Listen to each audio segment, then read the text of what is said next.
మనం మన పనిలో ఎంత ఫోకస్గా ఉంటున్నాము, ఒక రోజులో ఎంత ఎనర్జెటిక్గా ఉంటున్నాము, మన వర్క్ పర్ఫార్మెన్స్ ఎలా ఉంది, ఓవరాల్గా మన హెల్త్ ఎలా ఉంది, హార్ట్ డిసీజెస్, క్యాన్సర్ లాంటి ఆరోగ్య సమస్యలు ఇవన్నీ కూడా మన నిద్రపైన డిపెండ్ అయి ఉంటాయి. ఎస్పెషల్లీ మన స్లీప్ క్వాలిటీ పైన, స్లీపింగ్ పొజిషన్ పైన డిపెండ్ అయి ఉంటుంది. ఒక స్టడీ ప్రకారం ఎవరైతే ప్రాపర్గా నిద్రపోరో వాళ్ళు మిగతా వారికంటే 14% స్లోగా పనిచేస్తారు అండ్ 20% వీళ్ళు ఎక్కువగా మిస్టేక్ చేసే అవకాశం ఉంటుంది. ఒకవేళ మీరు ప్రాపర్గా నిద్రపోకపోతే స్లీప్ డెప్రివేషన్ కారణంగా మన బ్రెయిన్లో గ్లూకోజ్ లెవెల్ పడిపోతాయి. దాంతో మన థింకింగ్ ఎబిలిటీ రెడ్యూస్ అవుతుంది అండ్ క్లారిటీ తగ్గిపోతుంది. దీన్ని సింపుల్గా చెప్పాలంటే మనం ప్రాపర్గా నిద్రపోకపోతే బ్రెయిన్ సరిగా పనిచేయక తెలివి తగ్గి ఈడియట్గా మారుతాము. నిద్ర లేకపోవడం అనేది కేవలం మన బ్రెయిన్ మీద మాత్రమే కాదు, కంప్లీట్ బాడీ మీద కూడా ఇంపాక్ట్ చూపిస్తుంది. ఎప్పుడైతే సరైన నిద్ర లేక మన బ్రెయిన్లో గ్లూకోజ్ లెవెల్ తగ్గిపోతుందో అప్పుడు మన బాడీ జంక్ ఫుడ్ తినేందుకు ఇష్టపడుతుంది. అందుకే మీరు గమనించండి, కొంతమందిలో లేట్ నైట్ క్రేవింగ్స్ వస్తాయి. రాత్రిపూట వీళ్ళకు ఆకలేసి దొరికిందలా తినేస్తుంటారు. దాంతో అల్టిమేట్గా మన హెల్త్ డ్యామేజ్ అవుతుంది. అందుకే ఈ వీడియోలో మనం ప్రాపర్ స్లీప్ని ఎలా పొందాలి, నిద్రపోవడానికి బెస్ట్ స్లీపింగ్ పొజిషన్ ఏంటి అండ్ మంచి నిద్రను పొందడానికి ఫాలో అవ్వాల్సిన టిప్స్ ఏంటో క్లియర్గా తెలుసుకుందాం. ఈ వీడియో చాలా ఇన్ఫర్మేటివ్గా ఉండబోతుంది. కానీ ఎప్పటిలాగే వీడియోలోకి వెళ్లే ముందు మీ అందరికీ ఒక చిన్న ప్రశ్న. మనిషి శరీరంలో మొత్తం ఎన్ని ఎముకలు ఉంటాయి? Number 1 206, number 2 250, number 3 180, number 4 300. మీ ఆన్సర్ని కింద కామెంట్లో చెప్పండి. చూద్దాం మీలో ఎంతమంది కరెక్ట్గా ఆన్సర్ చెప్తారు అనేది. దీనికి రైట్ ఆన్సర్ నేను వీడియో ఎండ్లో చెప్తాను. కాబట్టి వీడియోని ఏమాత్రం స్కిప్ చేయకుండా పూర్తిగా చూసి అన్ని విషయాలు తెలుసుకోండి.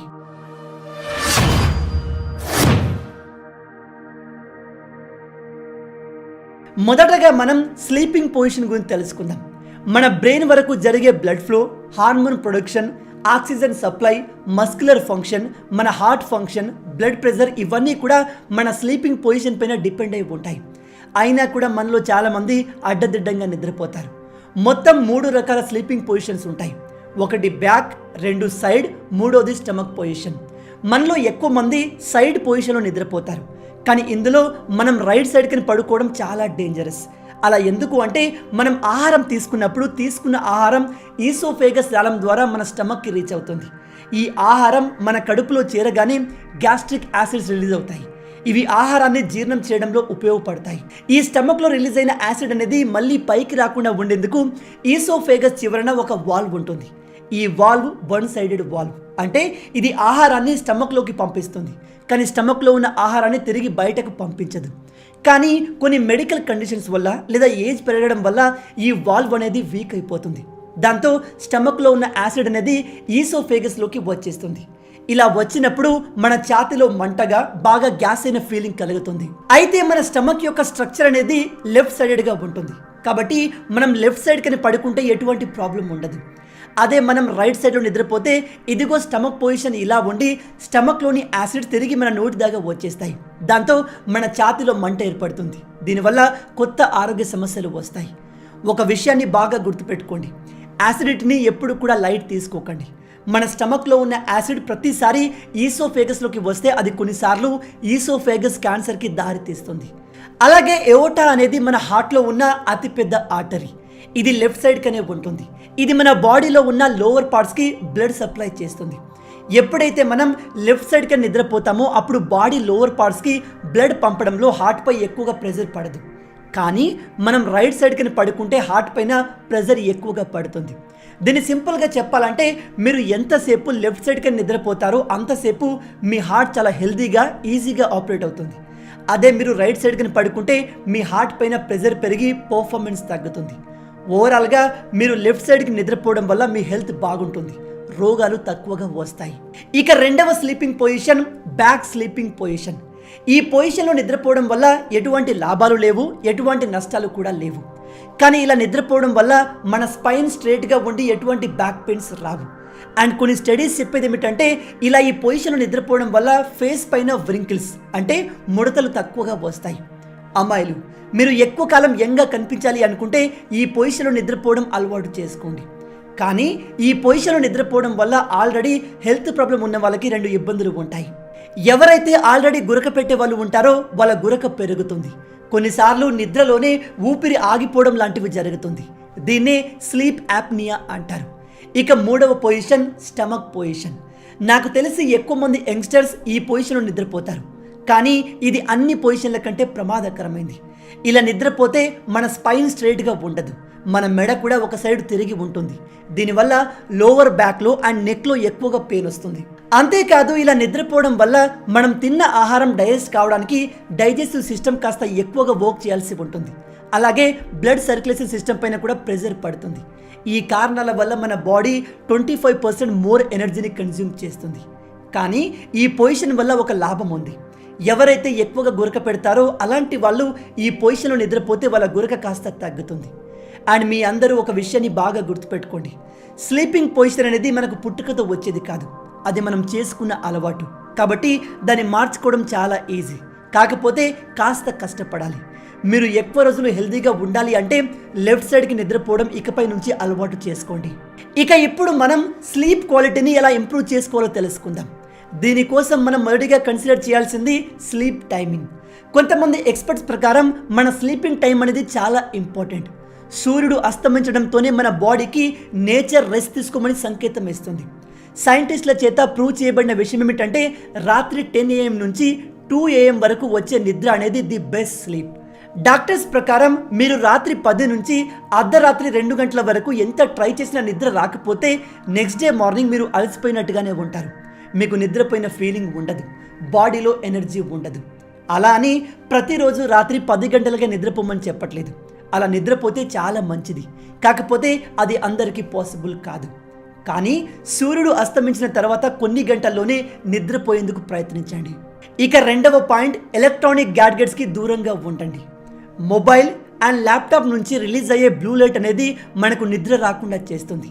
అలా ఎందుకంటే ఈ బ్లూ లైట్ అనేది మన బాడీలో ఉండే డే టైమ్ హార్మోన్ కార్టిసోల్ని ట్రిగర్ చేస్తుంది. రీసెర్చ్ ప్రకారం మీరు రాత్రి నిద్రపోయే ముందు 2 గంటల కంటే ఎక్కువ సమయం మొబైల్ ఫోన్ని ఉపయోగిస్తే దాని నుంచి వచ్చే బ్లూ లైట్ అనేది రాత్రి పూట శరీరంలో రిలీజ్ అయ్యే మెలటోనిన్ని రిలీజ్ చేస్తుంది. దాంతో మన నార్మల్ స్లీప్ సైకిల్ అనేది డిస్టర్బ్ అవుతుంది. ఒకవేళ మీరు డీప్ స్లీప్ని పొందాలి అనుకుంటే నిద్రపోయే ముందు అట్లీస్ట్ 90 నిమిషాల వరకు ఎటువంటి ఎలక్ట్రానిక్ ప్రోడక్ట్ని వాడకండి. కానీ మనలో చాలామంది ఫోన్ యూజ్ చేస్తూనే నిద్రపోతారు. కొంతమంది అయితే ఫోన్ని తమ చెస్ట్ పైన పెట్టుకొని పడుకుంటారు. అండ్ నెక్స్ట్ డే లేచిన వెంటనే మనం చేసే మొదటి పని మొబైల్ స్క్రీన్ చూడడం.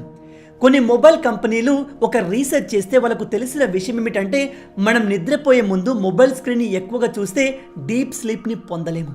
దాంతో మన బాడీ ప్రాపర్గా రిలాక్స్ అవ్వదు, నెక్స్ట్ డేకి కావాల్సిన ఎనర్జీని ప్రిపేర్ చేసుకోదు. దాంతో మన వర్క్ పర్ఫార్మెన్స్ చాలా వరకు తగ్గిపోతుంది. ఒక రీసెర్చ్ ప్రకారం తెలిసింది ఏమిటంటే మీరు మీ లైఫ్ టైంలో 5500 కంటే ఎక్కువగా కాల్స్ని అటెండ్ చేస్తే మీకు పారోటైటిస్ ట్యూమర్ వచ్చే ఛాన్సెస్ 58% పెరుగుతాయి. అలాగే 266 గంటల కంటే ఎక్కువగా ఫోన్ మాట్లాడి ఉంటే మీకు క్యాన్సర్ వచ్చే ఛాన్సెస్ 49% పెరుగుతాయి. ఇక్కడ ఓవరాల్గా నేను చెప్పేది ఏమిటంటే మీ ఫోన్ని మీ బాడీ నుంచి ఎంత దూరం పాసిబుల్ అయితే అంత దూరంగా ఉంచండి. Even WHO world health organization కూడా ఫోన్ నుంచి వచ్చే రేడియేషన్ క్యాన్సర్కి కారణమని క్లియర్గా చెప్తుంది. అండ్ ఇంకోటి, మీరు ప్రాపర్గా నిద్రపోవాలి అంటే మీ రూమ్ని డార్క్గా ఉంచండి. మీకు తెలుసా, మన శరీరంలో కళ్ళతో పాటు స్కిన్ కూడా మన సరౌండింగ్ని చూడగలదు. మన స్కిన్లో ఉండే రిసెప్టర్స్ లైట్ని ఐడెంటిఫై చేయగలవు. అంటే మన రూమ్లో లైట్ ఆన్ ఉందా లేదనే విషయాన్ని మన స్కిన్ ఐడెంటిఫై చేయగలదు. దీనివల్ల ప్రాబ్లం ఏమిటంటే మీరు లైట్ ఆన్ చేసుకొని నిద్రపోతే మీ స్కిన్కి బ్రెయిన్కి మధ్య కమ్యూనికేషన్ స్టార్ట్ అయిపోతుంది. దాంతో మీరు ప్రాపర్గా నిద్రపోలేరు. ఈ విషయాన్ని నేను ఊరికే చెప్పడం లేదు, దీనిపైన ఒక యూనివర్సిటీ రీసెర్చ్ చేసి మరి ఈ విషయాన్ని కన్ఫర్మ్ చేసింది. ఈ విషయాన్ని మీరు కన్ఫర్మ్ చేయడానికి ఇవాళ ఒక పని చేయండి. నిద్రపోయే ముందు మీ రూమ్లో ఉన్న అన్ని లైట్స్ని ఆఫ్ చేయండి. ఒకవేళ బయట నుంచి లైట్ వస్తుంటే దాన్ని కూడా కంప్లీట్గా బ్లాక్ చేసేయండి. నెక్స్ట్ డే మార్నింగ్ లేచి మీరు గమనించండి, ఖచ్చితంగా మీరు బెటర్ స్లీప్ని పొంది ఉంటారు. ఇలా నిద్రపోయే ముందు రూమ్ మొత్తాన్ని డార్క్గా చేయడం వల్ల ప్రాపర్ స్లీప్ మాత్రమే కాదు, అది మన ఐ హెల్త్ కూడా చాలా మంచిది. పాయింట్ నెంబర్ 4, మీరు డీప్ స్లీప్ని పొందాలి అంటే రాత్రిపూట కాఫీ తాగడం మానేయండి. ఈ కాఫీ అనేది మన నర్వ్ సిస్టాన్ని అలర్ట్ చేస్తుంది. మన నర్వ్ సిస్టమ్ యాక్టివ్గా ఉన్నప్పుడు మనం ప్రాపర్ స్లీప్ని ఎలా పొందగలం? కాబట్టి ఆఫీస్ నుంచి ఇంటికి రాగానే ఏదైనా జ్యూస్ తాగి రిలాక్స్ అవ్వండి, కానీ ఎట్టి పరిస్థితుల్లో కాఫీ తాగకండి. అది రాత్రి మిమ్మల్ని నిద్ర లేకుండా చేయగలదు. ఎక్స్పర్ట్స్ ప్రకారం నిద్రపోయే ముందు అట్లీస్ట్ 6 గంటల వరకు ఎటువంటి కాఫీని తాగకండి. పాయింట్ నెంబర్ 5, మనలో చాలా మంది సరిగా నిద్ర పట్టడం లేదని ఆల్కహాల్ తీసుకుంటారు. దాంతో వాళ్ళు త్వరగా నిద్రపోతారు. అయితే ఇక్కడ ప్రాబ్లం ఏమిటంటే మనం ఆల్కహాల్ తీసుకోవడం వల్ల నిద్ర అయితే వస్తుంది, కానీ అది క్వాలిటీ స్లీప్ కాదు. అంటే మనం ఆల్కహాల్ తాగి సోయి లేకుండా పడిపోతే మన బ్రెయిన్ రిఫ్రెష్ అవ్వదు. అందుకే మీరు గమనించండి, బాగా తాగి నిద్రపోతే ఎర్లీ మార్నింగ్ హ్యాంగ్ ఓవర్ ఉంటుంది. అండ్ ఈ హ్యాంగ్ ఓవర్లో చాలా మందికి రాత్రి ఏం జరిగిందో కూడా పూర్తిగా గుర్తుండదు. అండ్ ఆల్కహాల్ తాగి మీరు ప్రాపర్గా నిద్రపోదాం అనుకుంటే అది మంచి ఆలోచన కాదు. ఎందుకంటే మీరు తాగి నిద్రపోతే ఎర్లీ మార్నింగ్ కూడా అలసిపోయినట్టుగానే ఉంటారు. మీ బాడీలో నార్మల్ ఎనర్జీ ఉండదు. సో గైస్, మొత్తంగా మీరు నిజంగానే మీ లైఫ్ హెల్తీగా ఉండాలి, ఒక హెల్తీ లైఫ్ స్టైల్ని మీరు అలవర్చుకోవాలి అనుకుంటే ప్రాపర్ స్లీప్ అనేది చాలా ఇంపార్టెంట్. దానికోసం మీరు ఒక మంచి స్లీపింగ్ పొజిషన్ని అండ్ డీప్ స్లీప్ పొందేందుకు ఇప్పుడు నేను చెప్పిన టిప్స్ని ఫాలో అవ్వండి. మీలో ఎంతమంది ఇకపై నుంచి వీటిని ట్రై చేయబోతున్నారు కింద కామెంట్లో చెప్పండి. ఇక నేను మిమ్మల్ని మొదట్లో అడిగిన ప్రశ్నకు సమాధానం విషయానికి వస్తే, మన బాడీలో మొత్తం ఎన్ని ఎముకలు ఉంటాయి? దీనికి రైట్ ఆన్సర్ నెంబర్ 1, 206. మీలో ఎంతమంది దీన్ని కరెక్ట్గా ఆన్సర్ చేయగలిగారు హానెస్ట్గా కింద కామెంట్లో చెప్పండి. మొత్తంగా ఇవి ఈ వీడియోకి సంబంధించిన పూర్తి విషయాలు. ఈ వీడియో మీకు నచ్చింది అనుకుంటున్నాను. నచ్చితే అలా ఊరికే చూసి వెళ్ళిపోకుండా వీడియోని లైక్ చేయండి. ఈ వీడియోకి నేను మీకు ఇచ్చే లైక్స్ టార్గెట్ 5000 లైక్స్. చాలా ఈజీ, సింపుల్గా చేసేయండి. మీరు కొట్టే లైక్స్కి కింద ఉన్న లైక్ బటన్ పగిలిపోవాలి. అలాగే ఇలాంటి మరిన్ని ఇంట్రెస్టింగ్ వీడియోస్ కోసం మన ఛానల్ని సబ్స్క్రైబ్ చేసి మమ్మల్ని సపోర్ట్ చేయొచ్చు కదా. ఇది మీకు కంప్లీట్లీ ఫ్రీ, కానీ మీరు చేసే ప్రతి ఒక్క లైక్ అండ్ సబ్స్క్రిప్షన్ మాకు మరిన్ని వీడియోస్ చేయడానికి ఒక మోటివేషన్లా ఉంటుంది. అలాగే రాబోయే వీడియోలో మీరు ఎటువంటి టాపిక్ గురించి తెలుసుకోవాలనుకుంటున్నారో అది కూడా కమెంట్లో మెన్షన్ చేయండి. నెక్స్ట్ వీడియోలో ఇంకో ఇంట్రెస్టింగ్ టాపిక్తో మళ్ళీ కలుద్దాం. అండ్ దెన్ జై హింద్.